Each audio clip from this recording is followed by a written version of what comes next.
बात ऐसी है कि चुनाव यंत्रणा पूरे अपने कब्जे में लेने का ये प्रयास है। 10 साल से हो रहा है। चुनाव आयोग की उसका स्वतंत्रता के ऊपर हमेशा मोदी सरकार के रहते हुए सवाल उठाए गए। अगर भारतीय जनता पार्टी को चुनाव कब्जे में लेना है, जितना नहीं है कब्जे में लेना है, तो सबसे पहले चुनाव आयोग कब्जे में लेना होगा और चुनाव आयोग में यस बॉस यस सर वाले जो उनके लोग हैं उनको अपॉइंटमेंट करना होगा। चुनाव आयोग 10 साल से कानून संविधान के आधार पर नहीं चल रहा है, एक आदेश से चल रहा है। बीजेपी लॉबी चला रही है। 2 निवृत्त अधिकारी को आप चुनाव आयुक्त के तौर पर अपॉइंट किया है, उनसे कोई हम उम्मीद नहीं रखते, न हमारा लोकतंत्र न हमारा देश।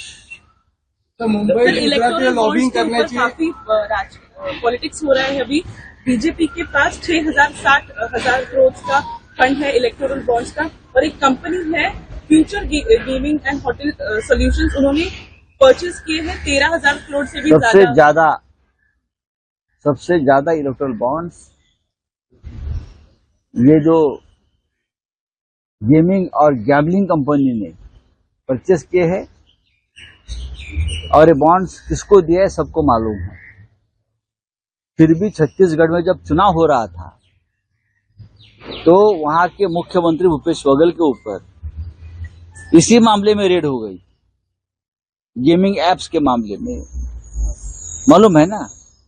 लेकिन यही gaming apps, gaming company, gambling company 13,000 crore के इलेक्टोरल बॉन्ड्स खरीदते हैं और वो इस देश की सत्ताधारी पार्टी के खाते में वो पैसा जाता है। मेगा इंजीनियरिंग, अब देखिए मेगा इंजीनियरिंग को कितना कॉन्ट्रैक्ट मिला है। बीकेसी में बुलेट ट्रेन का कॉन्ट्रैक्ट हो या और कोई कॉन्ट्रैक्ट, हजारों करोड़ के कॉन्ट्रैक्ट देकर उनसे सैकड़ों करोड़ का इलेक्टोरल बॉन्ड्स खरीदा गया है, लिया गया है। हाँ, पाकिस्तान की कंपनी है उसमें, ये पाकिस्तान की कंपनी यहां इलेक्टोरल बॉन्ड खरीदी करती है और बीजेपी के खाते में पैसा जाता है। इसलिए ऐसी बहुत कंपनियां हैं जिसके ऊपर ईडी सीबीआई ने रेड्स की है, एक्शन ली है, और उनका पैसा इलेक्टोरल बॉन्ड्स के माध्यम से राजनीतिक दलों के खाते में जाता है, खास करके जो सत्ताधारी है उनके खाते में जाता है। तो प्रधानमंत्री जी का जो न खाऊंगा न खाने दूंगा का जो नारा है वो कहां जाता है। एक उद्योगपति प्रधानमंत्री से मिलता है, दूसरे दिन इलेक्टोरल बॉन्ड्स खरीदकर भारतीय जनता पार्टी के खाते में पैसा जाता है। भ्रष्टाचार का सबसे बड़ा स्रोत कोई होगा तो प्रधानमंत्री कार्यालय, पीएम केयर फंड, यही लोगों ने पैसा दिया है, इसलिए तो नाम नहीं सामने दे रही है। लाखों करोड़ जमा हुए पीएम केयर, जो प्राइवेट फंड है, और बताया गया कि ये सरकारी फंड है, ये प्रधानमंत्री कार्यालय का फंड है, लेकिन ये पूरी तरह से प्राइवेट ट्रस्ट, प्राइवेट फंड है। उनको भी यही लोगों ने पैसा दिया।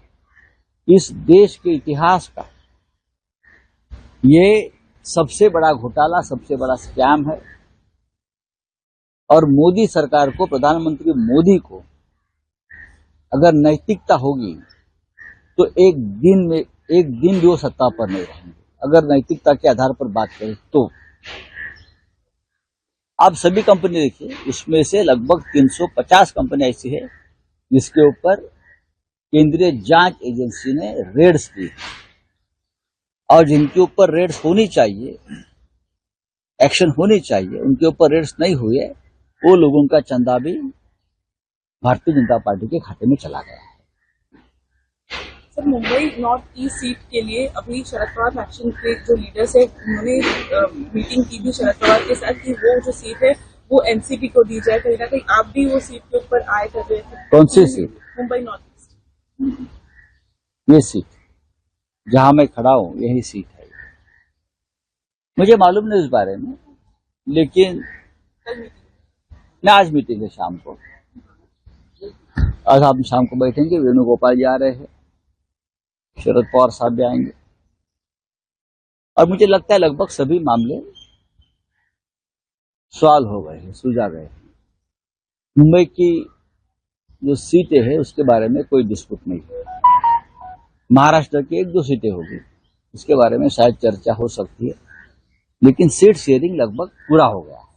प्रकाश आंबेडकर बोल रहे हैं मुझे मीटिंग के लिए बुलाया नहीं गया, आज की मीटिंग के लिए। प्रकाश आंबेडकर जी की मीटिंग को, प्रकाश आंबेडकर जी हमारे महाविकास आघाड़ी के सदस्य हैं। पहले वाले मीटिंग में प्रकाश जी आए थे। आज जो हम बैठे हैं वो कांग्रेस एनसीपी में थोड़ी बहुत जो बातें चल रही है उसके ऊपर चर्चा होगी।